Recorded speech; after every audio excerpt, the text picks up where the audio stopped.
কবিতাৰ শিৰোনাম যুদ্ধৰ বিৰুদ্ধে যুদ্ধ। কবি ৰঞ্জন গগৈ, আবৃত্তিকাৰ ৰঞ্জন গগৈ।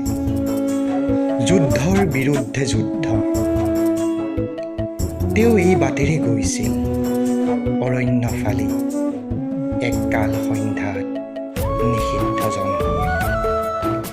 চকুত ভীষ্মৰ দৃঢ় প্ৰতিজ্ঞা এন্ধাৰ জয় কৰাৰ, বুকুত সংগোপনে শিপাইছিল বকুল বৰৰ সপোন। দুহাতে জোকাৰি থৈ তেজমঙহৰ ধেমালি, তেওঁ এই বাটেৰে গৈছিল নিষিদ্ধজন হৈ।